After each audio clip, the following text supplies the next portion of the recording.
Today, I'll share an unbelievable story about a wife's betrayal that took an unexpected turn. Love shocking stories and real-life drama? Then subscribe, hit like, and turn on the notification bell so you don't miss out. Let's get started. This is probably going to be the hardest thing I've ever written, but I need to get it off my chest.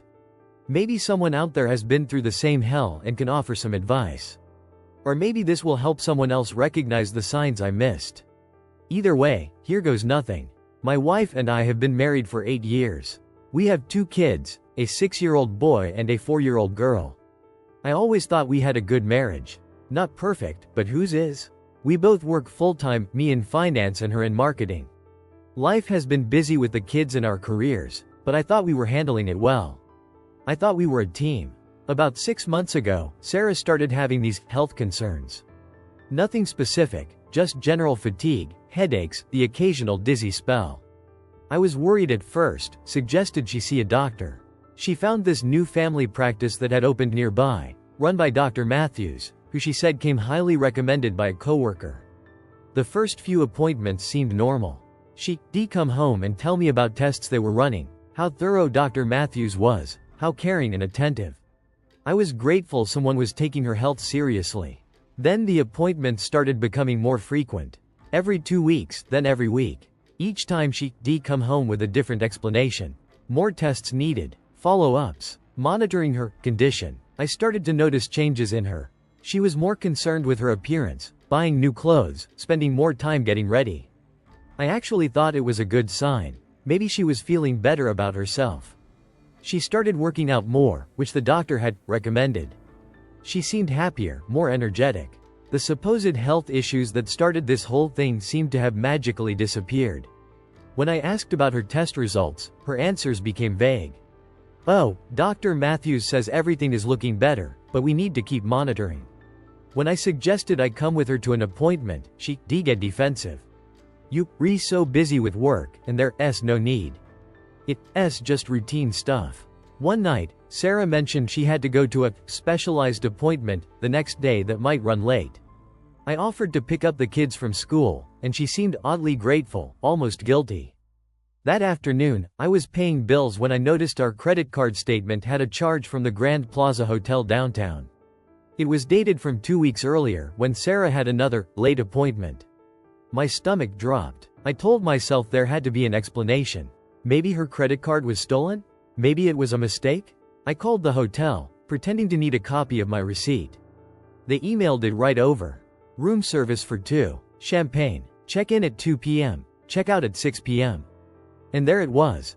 The room was registered under Dr. Alan Matthews. I sat there staring at my screen, the world crashing down around me. 8 years of marriage, 2 beautiful kids, all the sacrifices, all the late nights, all the support I've given her through her career changes and personal struggles. And this is how she repays me. I didn't confront her immediately. I needed evidence she couldn't deny or twist around. Because if I learned anything in this marriage, it's that somehow, someway, Sarah always makes everything my fault. I spent the next week in a fog, going through the motions. Work, kids, dinner, bedtime stories. All while this bomb was ticking inside me. I installed a tracking app on Sarah's phone. Scummy? Maybe. But I needed to know the truth. The following Tuesday, she had another appointment.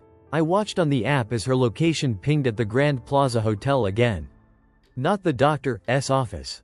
I took the afternoon off work and drove downtown. Parked across from the hotel and waited, feeling sick to my stomach. At 5:47 p.m., they walked out together. Sarah laughing at something he said, his hand on the small of her back. Dr. Matthews was exactly what you'd expect, tall, distinguished looking, probably mid-40s. Wedding ring on his finger too. Nice. I took photos with my phone, then followed them to the parking garage. They kissed, not a friendly peck, but the kind of kiss that confirmed everything. I nearly threw up right there in my car. That night, Sarah came home all smiles, talking about lab results and how Dr. Matthews was so thorough. She kissed me on the cheek and asked how my day was. I mumbled something and excused myself to check on the kids, who were already asleep. I stood there watching them breathe, these innocent little humans who had no idea their family was about to implode. I confronted her the next morning after the kids left for school.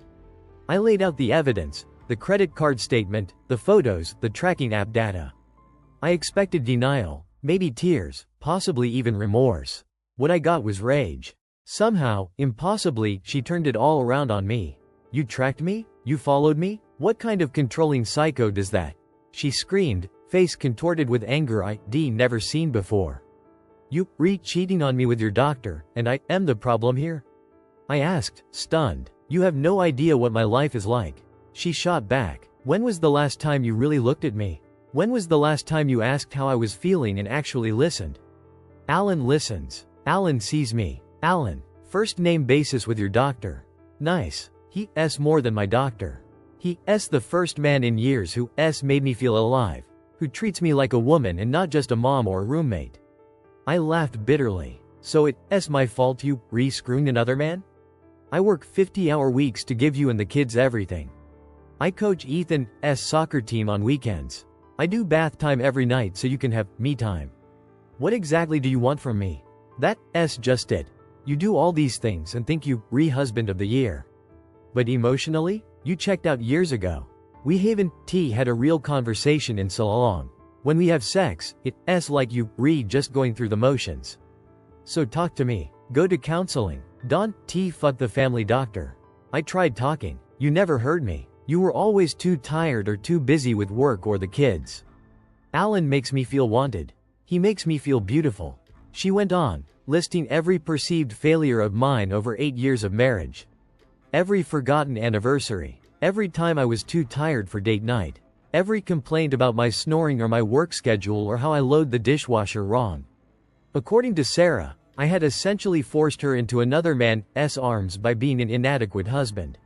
"I want a divorce," she finally said, her voice suddenly calm. I deserved to be happy.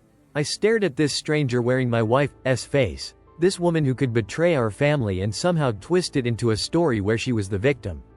"Fine," I said, "but you retelling the kids why mommy and daddy won't be living together anymore."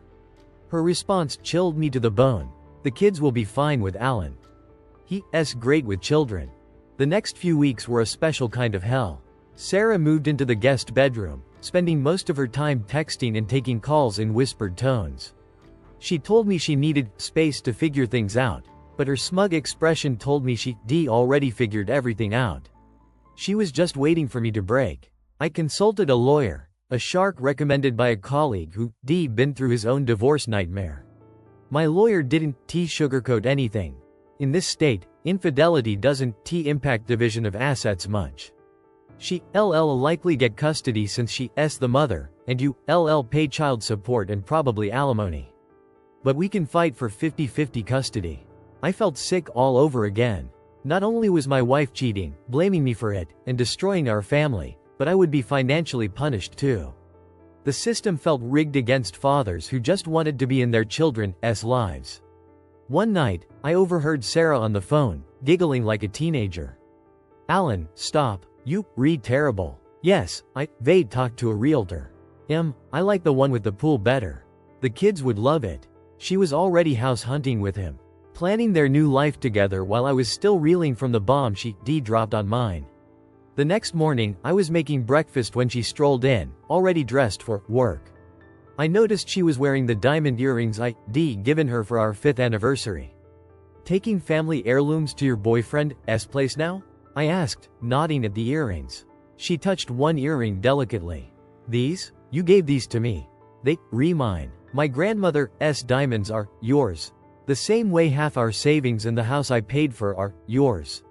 She rolled her eyes. "Don't start, Mark. The law is clear on marital assets. Besides, if you invested in my career instead of expecting me to take a backseat to yours, I have my own money." I nearly choked. "Take a backseat? You the one who wanted to quit your agency job after Ethan was born. You said you wanted more flexibility. I supported that decision. You were relieved. Admit it. It was easier for you when I was handling everything at home. You never had to worry about sick kids or parent-teacher conferences. Your career always came first." This revisionist history was maddening. I supported every career move she wanted to make. I adjusted my schedule constantly for our family. But in Sarah's new narrative, she was the oppressed wife whose dreams had been sacrificed at the altar of my career. You know what, Sarah? I am done arguing. Take the earrings. Take whatever you want. But know this. I am fighting for my kids. I am not going to be some weekend dad who gets scraps of time while you play house with Dr. Homewrecker. She laughed, actually laughed. Good luck with that. Courts favor mothers, especially when the father works such long hours. And Alan has flexible hours at his practice. Perfect for after-school time with the kids. My blood boiled hearing her talk about this man spending time with my children. Does your boyfriend's wife know about your little arrangement yet? I asked. Sarah's face fell slightly. They separated. Have been for months. Funny, that wedding ring on his finger looked pretty firmly in place when I saw you two at the hotel. It's complicated. They working through the logistics before announcing it. For their kids, sake. Sure they are, I said. I wonder if his wife would find your text messages as complicated. The color drained from Sarah's face. You wouldn't what? Tell another betrayed spouse the truth? Why not? Maybe she deserves to know her husband is planning a new life with another woman. Just like I deserved to know my wife was screwing her doctor. Sarah stormed out, slamming the door behind her. 20 minutes later, I got a text from her. If you contact Alan's wife, I'll make sure you regret it. I'll tell the kids everything about why our marriage failed. Every detail of your emotional neglect. Every time you let them down. Think carefully about the damage you'll be causing them. Using our children as pawns. That was the moment I realized the woman I married was truly gone. Sarah's threat to weaponize our children haunted me. I couldn't sleep that night, imagining my kids being poisoned against me. Told twisted versions of events they were too young to understand. My lawyer advised caution. Don't rock the boat until custody arrangements are settled. Then you can do whatever you want. But something in me snapped. Maybe it was sleep deprivation. Maybe it was the constant gaslighting. Maybe it was just that I couldn't stand watching Sarah smugly destroying our family while facing zero consequences. Whatever it was, I decided to take action. I didn't contact Dr. Matthews' wife directly. Instead, I did something that would impact both cheaters where it really hurt. I filed a formal complaint with the state medical board about Dr. Matthews' inappropriate relationship with a patient. I included dates, times, hotel receipts, and photos of them together. I detailed how he had abused his position of trust and violated medical ethics. 2 days later, all hell broke loose. Sarah came home in a fury I'd never witnessed before. What the fuck did you do? She screamed, throwing her purse across the room. The kids were at my parents' house, thankfully. The medical board is investigating Alan. His practice has suspended him pending review. His reputation is ruined. Oh no, I said flatly.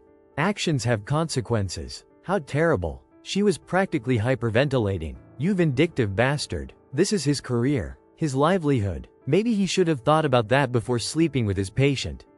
Pretty sure that's against the Hippocratic Oath. I wasn't just some patient. We in love. We have plans. Congratulations. I am sure those plans will work out great now that he's about to lose his medical license. She lunged at me then, slapping me hard across the face. I stepped back, shocked. In all our years together, we never gotten physical, no matter how heated arguments became. They ruined everything. She cried, tears streaming down her face. I hate you. I hate you. Join the club, I said, touching my stinging cheek. Now get your stuff and get out. You wanted space? Go find it somewhere else. This is my house too. Not according to the mortgage that only has my name on it because your credit was garbage when we bought it. You have until tomorrow to pack your essentials. Anything you leave, I am donating to charity.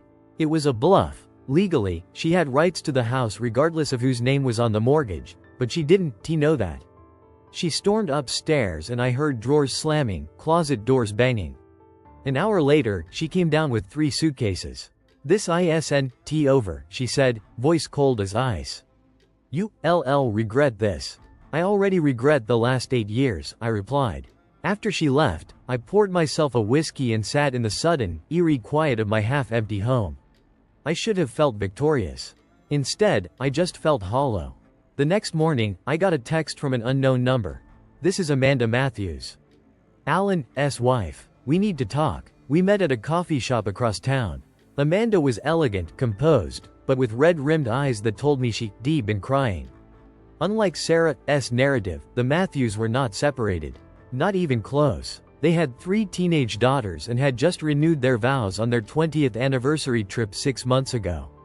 I found out about Sarah just yesterday, Amanda told me. The medical board contacted Alan. He broke down and confessed everything. He's been lying to me for months. Lying to Sarah too, apparently. What do you mean? He told Sarah he was going to leave me. That they were going to build a life together. But they've seen their text messages now, and she slid her phone across the table.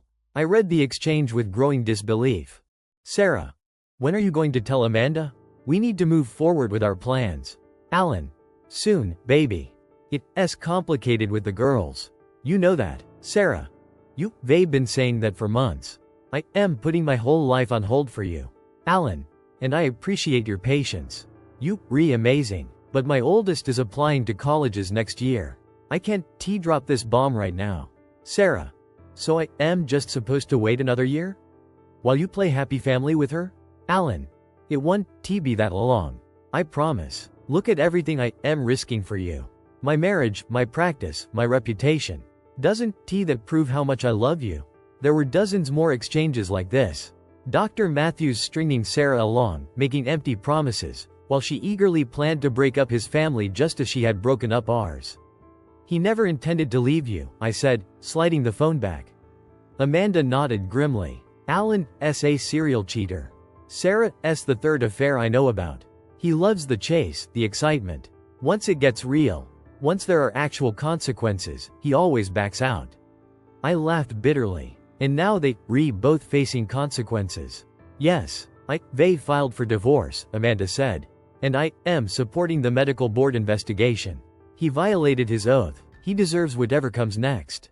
The divorce proceedings were brutal, just as my lawyer predicted. Sarah fought for full custody, claiming I was unstable and vindictive for reporting Dr. Matthews. She painted herself as the victim of both a loveless marriage and a manipulative affair. Somehow, in her mind, she was the wrong party in all of this. What Sarah didn't count on was Amanda Matthews becoming my unexpected ally. She provided the court with evidence of her husband's pattern of pursuing vulnerable patients, showing Sarah wasn't some special case but part of a predatory pattern. Amanda testified about finding messages between them dating back to Sarah's very first appointment, long before any supposed emotional neglect on my part could have driven her to another man's arms. The facade cracked when Sarah realized Dr. Matthews had thrown her under the bus to try saving his medical license. In his statement to the board, he claimed Sarah had aggressively pursued him and that he had a momentary lapse in judgment during a difficult time in his marriage. He portrayed her as a predator rather than his victim. The look on Sarah's face when those documents were presented in court was almost worth all the pain of the past months. 3 months into our divorce battle, Dr. Matthews' wife won a substantial settlement in their divorce. A week later, Sarah received a text from him ending their relationship. He was focusing on himself and taking time to heal. Classic. The woman who destroyed our family for this man was suddenly adrift. She turned up at our house one night, drunk and crying, begging to talk. The kids were asleep upstairs. He left me, she sobbed. After everything I sacrificed for him. You mean after everything you sacrificed me for, I corrected. And our family. I made a mistake, she whispered. A horrible mistake. I don't know who I am anymore. For a fleeting moment, I felt a twinge of the love I once had for her. The mother of my children. My partner for 8 years. But then I remembered her cruel words, her blame shifting, the calculated way she destroyed us while planning her exit. Go home, Sarah. You're drunk. We can talk about the kids tomorrow. Mark, please, she grabbed my arm. Give me another chance. We can try counseling. I'll do anything. The time for that was before you started sleeping with your doctor. Before you blamed me for your choices. Before you threatened to turn our children against me. I gently removed her hand. There's nothing left to save. She left sobbing, and I closed the door on that chapter of my life. The divorce was finalized last week. I got 50-50 custody, not the full custody I wanted, but better than I initially feared. The judge was surprisingly sympathetic to my case, especially after Amanda's testimony about Dr. Matthews' history with patients. As for Dr. Matthews, he surrendered his medical license rather than face a public hearing. Last I heard, he's moved to another state to start fresh. Sarah is living in a small apartment across town, working at her old marketing firm again. She's dating already, some guy from her gym. I wish him luck. The kids are adjusting as well as can be expected. They ask questions I am not always sure how to answer. They never told them what their mother did, only that sometimes adults grow apart. Maybe when they older, they'll learn the truth. Or maybe it's better they don't. I am not dating yet. Not ready. But for the first time in months, I can sleep through the night. I am focusing on my kids, my work, and rebuilding the parts of me that got lost in the storm of betrayal and divorce. If there's a lesson in all this pain, maybe it's that you never really know someone completely, not even the person sharing your bed for 8 years. Or maybe it's that people will rewrite history to justify their worst actions, turning you into a villain so they can be the hero of their own story. Or maybe the lesson is simpler: life goes on. Even after betrayal, even after heartbreak, even after you've been blamed for someone else's choices. And sometimes, just sometimes, karma has impeccable timing. Edit. Wow, this blew up overnight. Thanks for all the awards and supportive comments. To those asking if Sarah ever acknowledged how wrong she was. No, not really. In her mind, she's still the victim. First of our failed marriage, then of Dr. Matthews' manipulation. She's incapable of taking responsibility. They accepted that and moved on. To those suggesting I tell the kids the truth now, they read too young, 6 and 4. All they need to know is that mom and dad both love them very much but can't live together anymore. When they adults, if they ask, I'll tell them. Until then, I won't burden them with adult problems. And yes, they started therapy. Best decision they made in years. Thank you all for watching this video. I hope you all enjoyed it and learned from it. I appreciate your likes. Also, don't forget to subscribe and comment on the video. See you soon.